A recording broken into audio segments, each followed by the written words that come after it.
नमस्कार दोस्तों बड़ी खबर निकल कर आ रही है। वक्फ संशोधन बिल जिसको लेकर तमाम तरीके की अटकलें लगाई जा रही थी कि यह बिल कब पेश होगा, लेकिन उल्टा चश्मा यूसी ने सबसे पहले आपको यह बता दिया था कि ईद के बाद ही यह बिल लाया जाएगा और हमारी इस खबर पर मुहर भी लगी। 2 अप्रैल वो तारीख है जब वक्फ संशोधन बिल लोकसभा में लाने की पूरी तैयारी हो चुकी है। यानी अब नीतीश कुमार और नायडू के पास सिर्फ और सिर्फ 24 घंटे का वक्त बाकी है। 24 घंटे का यह वक्त इनके पास इसलिए बचा है क्योंकि चंद्रबाबू नायडू ने तमाम मुस्लिम संगठनों से यह कहा था कि हमको सोचने के लिए समय दीजिए, हम सोचेंगे।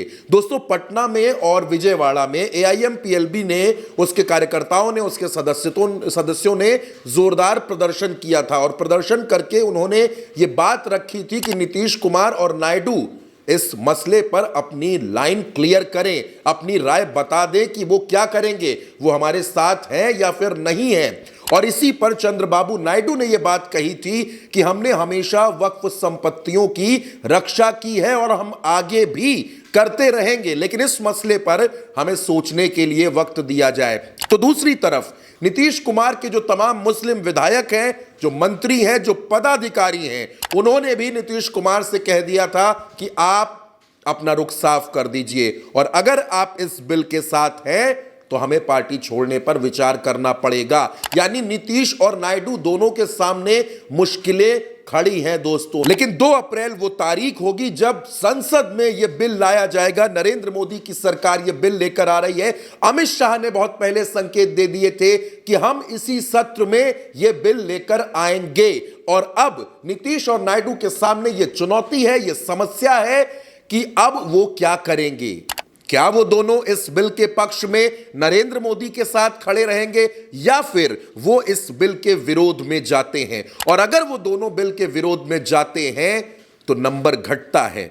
16 सांसद नायडू के, 12 सांसद नीतीश कुमार के घट जाते हैं। और अगर इसमें 2 नेता मैं और जोड़ देता हूं जिनका जिक्र ओवैसी ने किया था, जयंत चौधरी और चिराग पासवान, वो नंबर हो जाता है दोस्तों 7 सांसदों का। यानी 35 सांसद ऐसे हैं जिन पर अभी कुछ कहा नहीं जा सकता। वो इस खेमे में रहेंगे या उस खेमे में रहेंगे, या फिर इस बिल के मसले पर नायडू और नीतीश की पार्टी में भी टूट हो सकती है। क्योंकि दोस्तों अब समय नहीं बचा है। अब समय को, घंटों को उंगलियों पर गिना जा सकता है। 2 अप्रैल की तारीख होगी और उससे पहले रुख साफ होना बेहद जरूरी है। ईद हो चुकी है और अब इंतजार वक्फ संशोधन बिल का है। तमाम मुस्लिम संगठनों ने इस बिल का विरोध किया है, लेकिन नीतीश और नायडू ने अभी तक चुप्पी साध रखी है और अब वक्त आ चुका है कि यह चुप्पी टूटे। क्योंकि अगर यह खामोशी खत्म नहीं हुई तो नीतीश और नायडू के लिए आने वाला वक्त बेहद मुश्किल हो सकता है। और खास तौर पर नीतीश के लिए, क्योंकि बिहार में इसी साल विधानसभा चुनाव होना है।